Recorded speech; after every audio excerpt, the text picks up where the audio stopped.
Hello friends, welcome back to new video. और कल video नहीं है, मैं माफ़ी चाहूँगा क्योंकि मैं घर पर हूँ नहीं।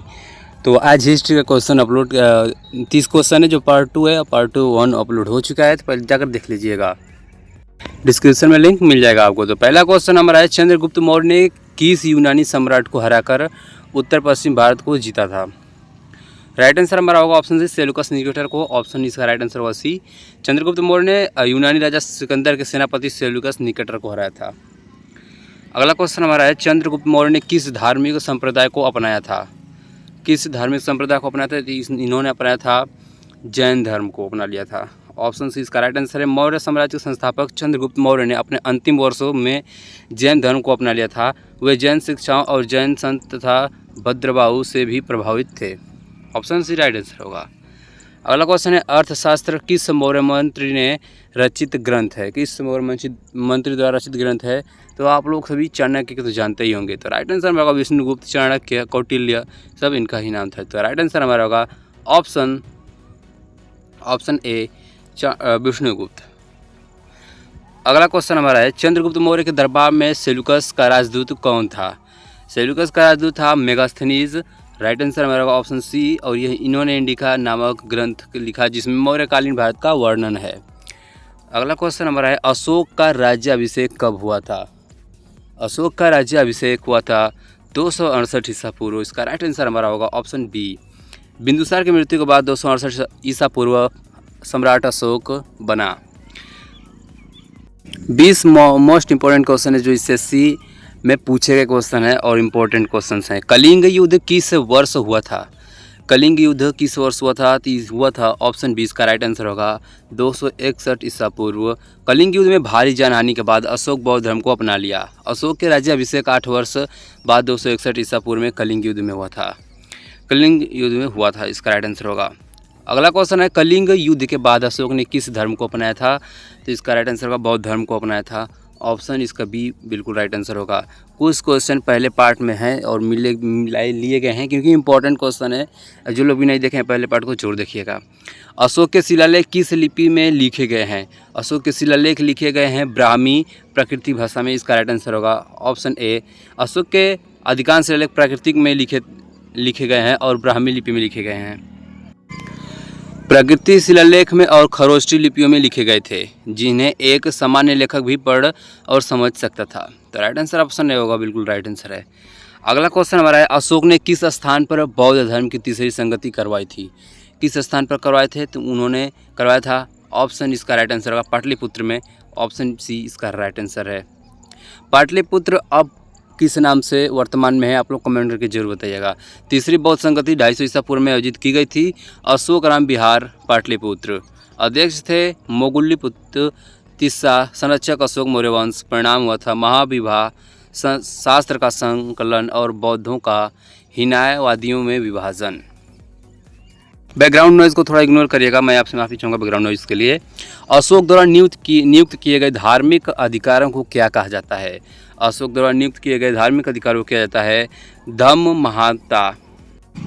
धर्म महानता कहा जाता है। ऑप्शन इसका राइट आंसर ऑप्शन ए होगा। धम्म महानता धर्म के विभिन्न पहलुओं को लागू करने और प्रचारित करने के लिए स्थापित अधिकारियों का समूह था। अगला क्वेश्चन है, अशोक द्वारा किस देश में धर्म प्रचार भेजे गए थे? तो अशोक द्वारा भेजे गए धर्म प्रचार के लिए उन्होंने अपने पुत्र और पुत्री को भेजा था, संघमित्रा और महेंद्र को। इसका राइट आंसर श्रीलंका भेजा था उसने, बौद्ध धर्म के प्रचार के लिए उसने भेजा था। अगर आपको कोई भी क्वेश्चन का आंसर गलत लग रहा है तो प्लीज़ कमेंट करके बताइएगा। अगला क्वेश्चन है, अशोक का कौन सा शिलालेख धार्मिक संरक्षण यानी समन्वय के बारे में कहता है?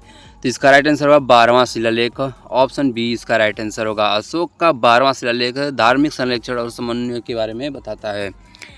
अगला क्वेश्चन हमारा है, अशोक ने धम्म शब्द का प्रयोग किसके लिए किया? इसका राइट आंसर हमारा होगा नैतिकता, सहिष्णुता और करुणा के लिए। इसका राइट आंसर होगा नैतिकता जीवन के लिए। इसका राइट आंसर होगा ऑप्शन सी, नैतिक जीवन के लिए किया था। अशोक ने धर्म का अर्थ नैतिकता, सहिष्णुता और करुणा आदि था। अगला क्वेश्चन हमारा है, अशोक के अभिलेखों की खोज किसने की थी? तो अशोक के अभिलेखों की खोज जेम्स प्रिंसपे ने की थी। ऑप्शन ए बिल्कुल राइट आंसर होगा। ऑप्शन ए बिल्कुल राइट आंसर होगा। जेम्स प्रिंसपे एक यूरोपीय विद्वान थे जिन्होंने अशोक के शिलालेखों को पढ़ा था सबसे पहले। इसका राइट आंसर ऑप्शन ए होगा, बिल्कुल करेक्ट। अशोक द्वारा निर्मित स्तंभ में किस पशु की आकृति सबसे प्रमुख है? तो राइट आंसर हमारा होगा ऑप्शन बी, सिंह की। सिंह की आकृति सबसे प्रमुख है अशोक के चक्र में। अगला क्वेश्चन है, मौर्य वंश के अंतिम शासक कौन थे? मौर्य वंश के अंतिम शासक थे, राइट आंसर हमारा होगा, आप लोग कमेंट करके बताएंगे। मौर्य वंश के अंतिम शासक थे, राइट आंसर हमारा होगा ऑप्शन सी, बिल्कुल करके बृहदत्त। बृहदत्त थे, पुष्यमित्र शुंग के बृहदत्त की हत्या कर शुंग वंश की स्थापना की। वह मौर्य वंश का अंतिम शासक था। पुष्यमित्र शुंग ने उसकी हत्या कर दी थी। पुष्यमित्र शुंग बृहदत्त के ब्राह्मणी सेनापति थे, उन्होंने शुंग वंश की स्थापना की। याद रखिएगा, लास्ट शासक थे मौर्य वंश के बृहदत्त। अगला क्वेश्चन है, अशोक की किस नीति का उल्लेख उनके अभिलेखों में प्रमुखता से मिलता है? तो उनके धम्म नीति का मिलता है। ऑप्शन बी बिल्कुल राइट है। धम्म नीति अशोक की प्रशासनिक और नैतिक नीति थी। इसका राइट आंसर बिल्कुल करेक्ट होगा ऑप्शन बी। अशोक के स्तंभ लेखों में प्रयुक्त भाषा कौन सी थी? अशोक के स्तंभ लेखों में सबसे प्रयुक्त भाषा थी प्राकृतिक। ऑप्शन सी इसका राइट आंसर है, प्राकृतिक। अधिकांश अभिलेख प्राकृतिक भाषा में ब्राह्मी लिपि में लिखे गए हैं। अगला क्वेश्चन है, अशोक का प्रिय प्रतीक क्या था? तो धर्मचक्र, राइट आंसर हमारा होगा धर्मचक्र। सत्य, धर्म, नीति और उसका प्रिय प्रतीक था जो आज तिरंगे में है। अगला क्वेश्चन है, अशोक के बाद भारत में बौद्ध धर्म का प्रचार किसके समय में सबसे अधिक हुआ था? तो यह हुआ था ऑप्शन बी, राइट आंसर होगा कनिष्क के। कनिष्क के काल में चौथी बौद्ध संगति हुई थी और बौद्ध धर्म वैश्विक बना। कनिष्क कुषाण वंश के एक महान शासक थे जिन्होंने बौद्ध धर्म को संरक्षण दिया और उसके प्रसार प्रचार में महत्वपूर्ण भूमिका निभाई। अगला क्वेश्चन, 2 क्वेश्चन एक्स्ट्रा रखे गए हैं अभी इस क्वेश्चन में से जो इम्पोर्टेंट हैं। किस प्रमुख शिलालेख में अशोक ने धर्म का वर्णन किया है? तो इसका राइट आंसर हमारा होगा ऑप्शन डी, बृहद शिलालेख में। ऑप्शन डी बिल्कुल राइट आंसर है।